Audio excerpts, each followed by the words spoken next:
And now, a regular on Cecil.tv and a favorite of mine especially, Mike Dixon. Welcome, Mike. Thanks, Rob. From the Cecil County Historical Society, Mike is going to enlighten us on ghosts in Elkton, right?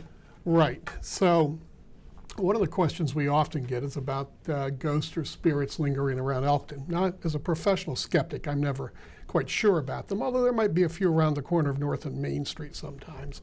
But they're talking more spectral types of things. And I'll tell you, Rob, the one building where you have to pause, even as a real skeptic, and listen to them a little bit, is when they talk about the old jail on North Street. Now, that's where the senior center used to be, and it's now senior apartments. Okay. Right, so it's right across from the police department. It used to be the senior center for decades, but before it was the senior center, say before 1985, it was the Cecil County Jail. And it had been a county jail for about 125 years. It was built in 1870. So just think of the county's lockup, the county's prison, of all the things in the course of 125 years that would happen in a building like that.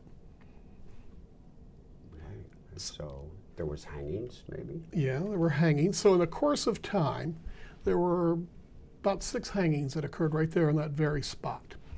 The last one occurred in October of 1905. Actually, it was October 20th, 1905.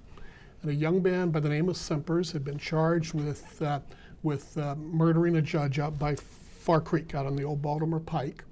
And on that morning in October, so long ago, he would breathe his last as the Cecil County executioner would arrive to walk him up to the gallows and put the rope around his neck. And that was a real wooden gallows where you walked up the steps and dropped down. Just like you see in a Western TV. In fact, it was the first time the public, because these things were public spectacles, and if one occurred, those others that occurred, thousands of people would show up to watch. But the state had tightened up laws, so this was behind the walls where they had built a brick yard, and so it was enclosed so the people couldn't watch it. But even that day, there were hundreds of people outside waiting to hear about the execution. It would be the last execution that would occur here in Cecil County, because in the 1920s, the state would take over. They relieved the Cecil County hangman or executioner of his job. Mm. What passed for entertainment back in the day, huh? Well, I'll tell you, the hanging was a big gig, and literally they'd have to call out the local militia company and things like that. So it's kind of things like that, Rob, that perhaps cause the people to talk about ghosts.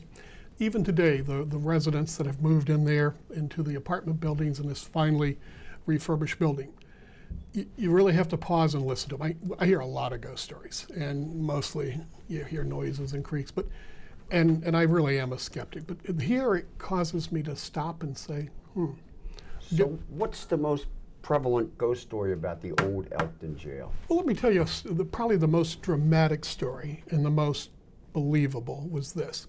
So when it was the county senior center, a lady was the night shift custodian. She'd come in after the seniors had finished playing pool and had a bingo and had a good time for the day.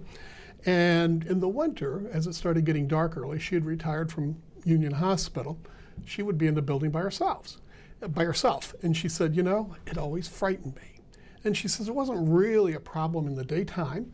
I would just, in the summertime, I would just rush and get my work done. But in the winter, when it was getting dark, about 4:30, 4:45, she says I would hear men's voices in hallways, and I'd hear like doors clanging, yet I would go down there and look at them, and you know, there was nothing in the hallway, and I was the only one in the building. And so I said to her, well, what do you do about that? She says, well, it really scares me. I usually shout at them. And I said, you shout at the ghost? Yeah, she says, yeah, I shout at the ghost. I said, what would you do to have some effect on him? She says, I'm so-and-so's daughter.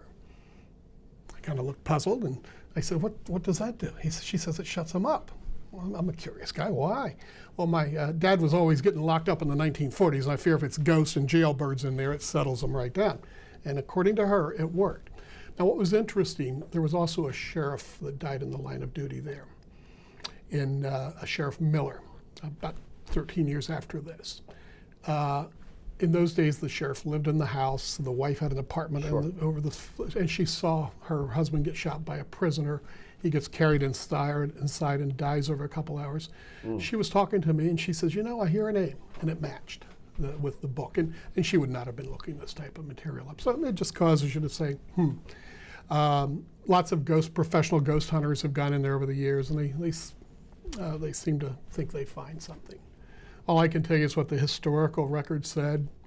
A Cecil County lawman died in the line of duty there, multiple hangings in the courtyard, the old whipping post. It's a place of many dark deeds and tragedies. Yes. And maybe the spirits still linger there, Rob, I don't know. Well, it's certainly something to think about, especially with Halloween coming up. I think I might go up there and trick or treat at your apartment. I think you need to do a song. I will do that. Good. Thank you, Mike. Thanks for having me.